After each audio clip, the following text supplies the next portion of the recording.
All right, and we back. One more guide, and this one here is going to be on the Nodachi, the Great Sword. So, without further ado, let's go look at some armor and how this build works. For our armor, it's going to be the typical armor you use for every other weapon in the game. I think you want 100% you want Deaf Ears on Greatsword. Your charge can get cancelled by 100 different methods through a roar.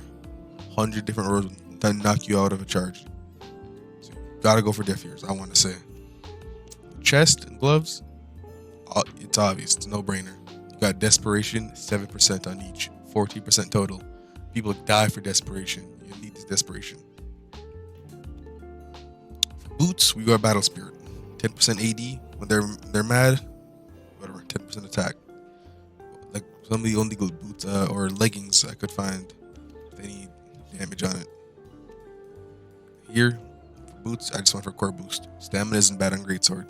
You need a lot of stamina to hold. Now for our talismans, we have just straight attack for our talismans. We're gonna have one stroke fury. This one here is health boost. And this one here is destruction art, which is literally perfect because you want to break parts of one stroke fury. Later on when I show you the weapon, you'll see why I want that destruction arts. And then anything that isn't one stroke fury. Now I'm only using one stroke fury because I don't have more desperations. Everything that isn't one stroke fury is going to be a desperation. So there was one. As I go down, you'll see more. Another desperation, not the greatest, 2%, so whatever. Desperation, 3%. All I want is desperation.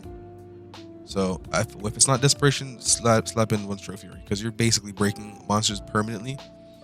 And uptime for one stroke fury is very great. I'd say it's like 25 seconds. Keep that shit up.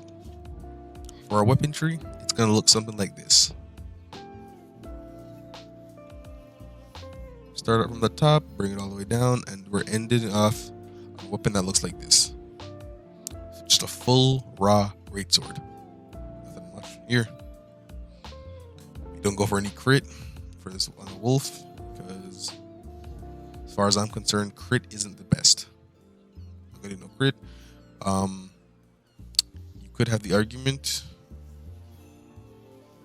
Why not EI art?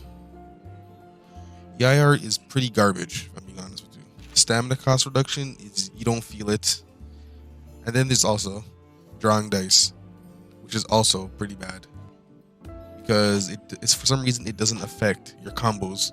So any hit that would take 3 hits to fully charge your weapon will still take 3 hits. Anything that take 2 will still take 2. It only increases the charge of you being AFK and standing still and charging. It doesn't affect your hits. So I don't think we should put that in either. So I just went for full Ra. And it's honestly giving me the best results. So why not? The basic Karakuri you want to use when using a Nodachi should look something like this. You can use a spring trap. It's okay.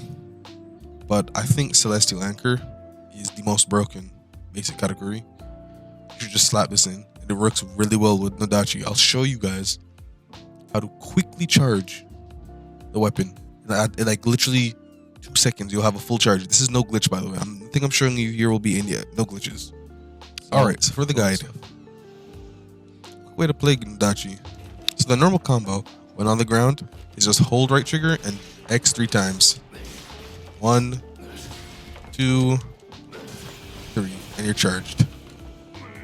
Full hit. Get that in. Another way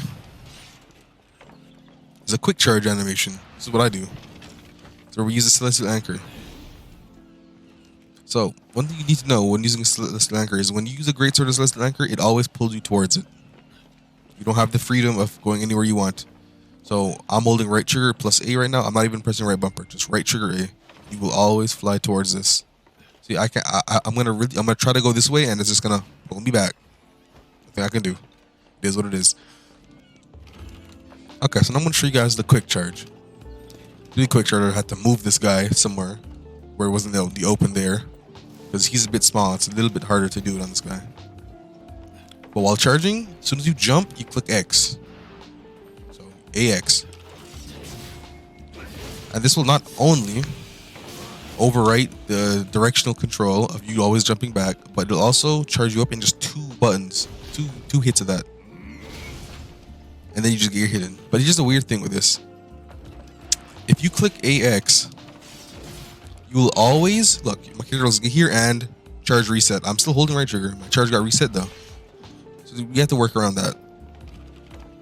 Because I think it's a bug. It is what it is. So to work around that, what you got to do is after you're done charging and your character's on the ground, just press B, do a roll, and that'll put you on the ground, and it'll still be considered a ground full slash instead of an aerial one, which it'll look something like this if you mess it up. See, I'm on the ground, but still did a flying one. That's no good. You want to roll, just roll, and it'll easily fix that problem.